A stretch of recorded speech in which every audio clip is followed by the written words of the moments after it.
अनिल कुमार जगदंबा प्रसाद माथुर या व्यक्तीला फेसबुकवर ओळख करून एका महिलेने त्यांना काही औषधी बिया खरेदी करून आम्हाला विकण्यासाठी, म्हणजे त्यांची कंपनी आहे या विकण्यासाठी त्यांना प्रवृत्त केलं आणि त्यांनीच त्यांची लोकांकडून त्यांना बिया खरेदी करायला लावून आणि नंतर ते बिया विकण्यासाठी जे तिथे गेले असता तिथे कोणी न येता त्यांची फसवणूक केली।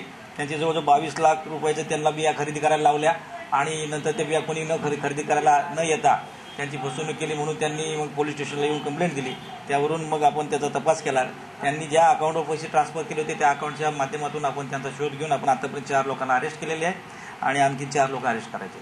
पीडितांनी जेव्हा विकायला गेला त्यांनी सांगितलं आम्ही एअरपोर्टला येतोय की ते बॅगा घ्यायला आणि हा व्यक्ती गेल्यानंतर त्यांनी सांगितलं की आमची बॅग तिथे पकडले कस्टमरने आणि आम्हाला ते पैसे आता भरावे लागतील पुन्हा।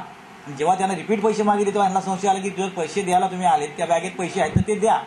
तर ते म्हटले नाही ती बॅग सील केलेली आहे। याच्यावरून त्यांना डाऊट आला आणि ती व्यक्ती तिथून निघून गेली आणि मग यांनी कंप्लेंट दिली। 434 प्रमाणे दाखल केलेला फसवणुकीचा गुन्हा आहे। याच्यामध्ये 3 भारतीय आतापर्यंत अटक झालेले, एक नायजेरियन अटक आहे, आणखी 4 जण आहेत त्यापैकी एक नायजेरियन आहे पकडायचे आहेत। त्याच्यामध्ये तुम्ही फेसबुकवर कोणताही व्यवहार करण्या त्या अगोदर खात्री करायला पाहिजे। त्या सेकंड थिंग तुम्हाला कोणीही व्यक्ती कुठलीही प्रकारची तुमची निजी माहिती विचारू शकत नाही, विषय त्यांनी तुम्ही द्यायला नाही पाहिजे। नंतर व्यवहार करताना समोरच्या व्यक्तीला पाहिली आणि खात्री केल्याशिवाय तुम्ही व्यवहारच करायला नाही पाहिजे।